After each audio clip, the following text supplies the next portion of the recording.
In the part which I have the honor to transmit herewith, you'll find that money weaves itself into the entire fabric of our very existence, that the law of success is service, that we get what we give, and for this reason we should consider it a great privilege to be able to give. We have found that thought is the creative activity behind every constructive enterprise.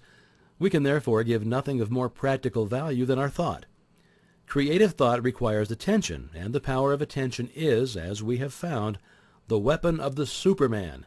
Attention develops concentration, concentration develops spiritual power, and spiritual power is the mightiest force in existence. This is the science which embraces all sciences. It is the art which, above all arts, is relevant to human life. In the mastery of this science and this art, there is opportunity for unending progression. Perfection in this is not acquired in 6 days, nor in 6 weeks, nor in 6 months. It's the labor of life. Not to go forward is to go backward. It is inevitable that the entertainment of positive, constructive, and unselfish thoughts should have a far-reaching effect for good. Compensation is the keynote of the universe. Nature is constantly seeking to strike an equilibrium. Where something is sent out, something must be received, else there should be a vacuum formed. By observance of this rule, you cannot fail to profit in such measure as to amplify justly your effort along this line. Part 23. The money consciousness is an attitude of mind. It is the open door to the arteries of commerce. It is the receptive attitude. Desire is the attractive force which sets the current in motion, and fear is the great obstacle by which the current is stopped or completely reversed or turned away from us. Fear is just the opposite from money consciousness. It is poverty consciousness, and as the law is unchangeable, we get exactly what we give. If we fear we get what we feared, money weaves itself into the entire fabric of our very existence. It engages the best thoughts of the best minds. We make money by making friends, and we enlarge our circle of friends by making money for them, by helping them, by being of service to them. The first law of success, then, is service, and this, in turn, is built on integrity and justice. The man who at least is not fair in his intention is simply ignorant. He has missed the fundamental law of all exchange. He's impossible. He will lose surely and certainly. He may not know it, but he may think he's winning, but he's doomed to certain defeat. He cannot cheat the infinite. The law of compensation will demand of him an eye for an eye and a tooth for a tooth. The forces of life are volatile. They're composed of our thought and ideals, and these in turn are molded into form. Our problem is to keep an open mind, to constantly reach out for the new, to recognize opportunity, to be interested in the race rather than the goal, for the pleasure is in the pursuit rather than the possession. You can make money a magnet of yourself, but to do so you must first consider how you can make money for other people. If you have the necessary insight to perceive and utilize opportunities and favorable conditions and recognize values, you can put yourself in position to take advantage of them. But your greatest success will come as you are enabled to assist others. What benefits one must benefit all. A generous thought is filled with strength and vitality. A selfish thought contains the germs of dissolution. It will disintegrate and then pass away. Great financiers like Turner, Gates, Trump, and others are simply channels for the distribution of wealth. Enormous amounts come and go, but it would be as dangerous to stop the outgo as the income. Both ends must remain open, and so our greatest success will come as we recognize that it is just as essential to give as to get. If we recognize the omnipotent power that is the source of all supply, we will adjust our consciousness to this supply in such a way that it will constantly attract all that is necessary to itself, and we shall find that the more we give, the more we get. Giving in this sense implies service.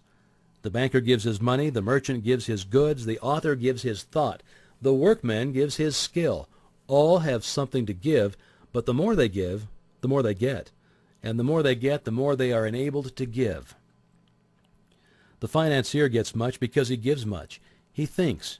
He is seldom a man that lets anyone else do his thinking for him. He wants to know results and how they are to be secured. You must show him. When you can do this, he will furnish the means by which hundreds or thousands may profit, and in proportion as they are successful will he be successful. Morgan, Rockefeller, Carnegie, and others did not get rich because they lost money for other people. On the contrary, it's because they made money for other people that they became the wealthiest men in the wealthiest country on the globe. The average person is entirely innocent of any deep thinking. He accepts the ideas of others and repeats them, in very much the same way as a parrot repeats things. This is readily seen when we understand the method which is used to form public opinion. And this docile attitude on the part of a large majority who seem perfectly willing to let a few persons do all of their thinking for them is what enables a few men in a great many countries to usurp all the avenues of power and hold the millions in subjugation. The power of attention is called concentration. This power is directed by the will. For this reason we must refuse to concentrate or think of anything except the things we desire. Many are constantly concentrating upon sorrow, loss, and discord of every kind. As thought is creative, it necessarily follows that this concentration inevitably leads to more loss, more sorrow, and more discord. How could it be otherwise? On the other hand, when we meet with success, gain, or any other desirable condition, we naturally concentrate upon the effects of these things, and thereby create more, and so it follows that much leads to more. How an understanding of this principle can be utilized in the business world is well told by an associate of mine.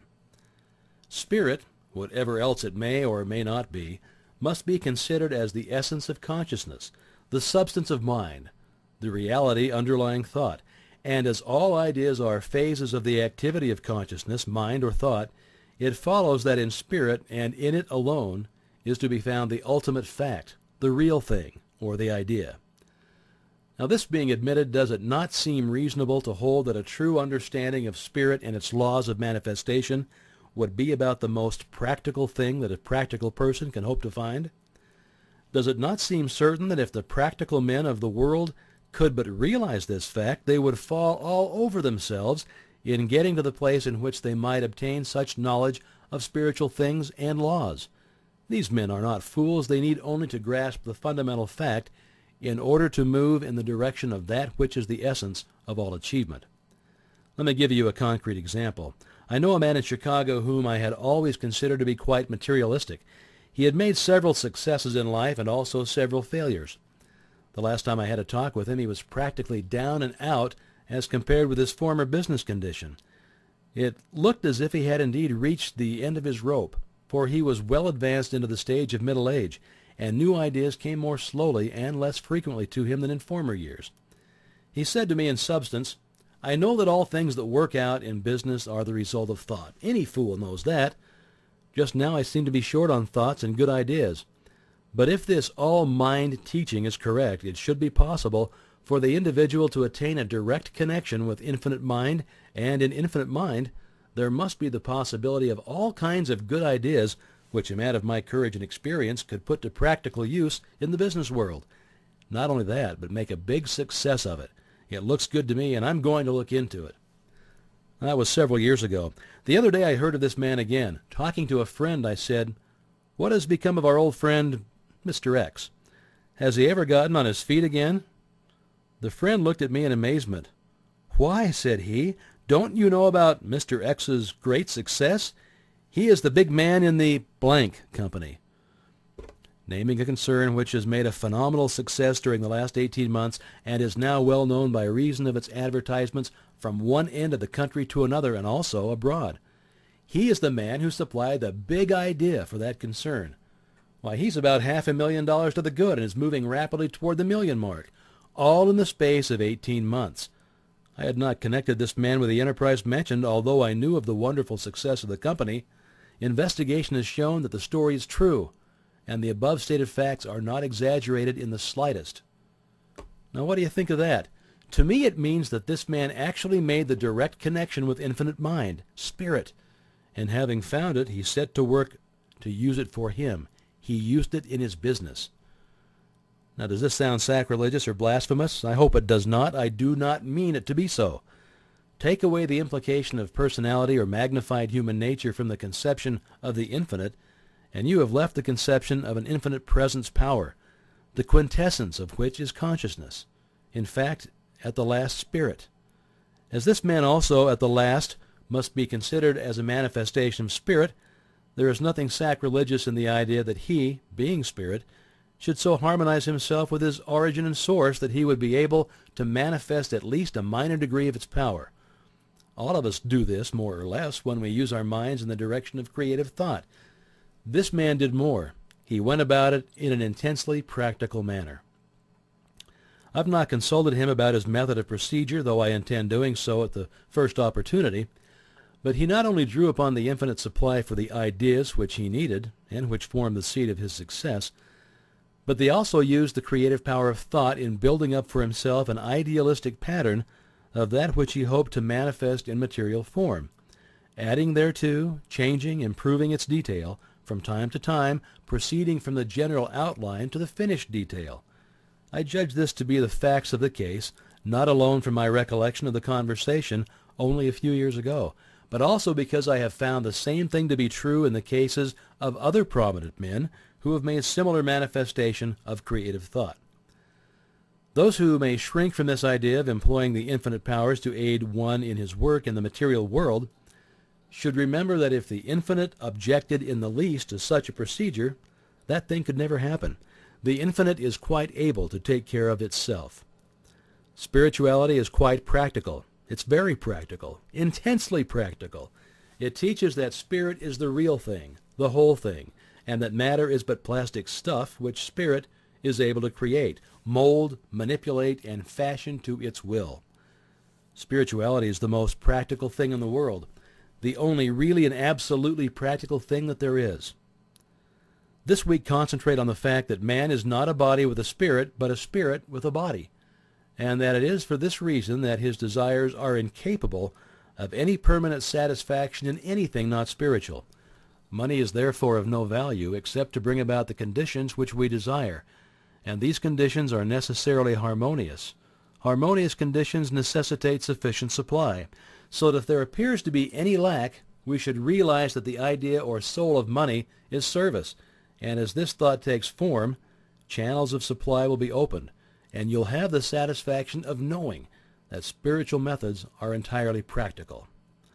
It was Francis Larimer Warner who said, "We have discovered that premeditated, orderly thinking for a purpose matures that purpose into fixed form, so that we may be absolutely sure of the result of our dynamic experiment."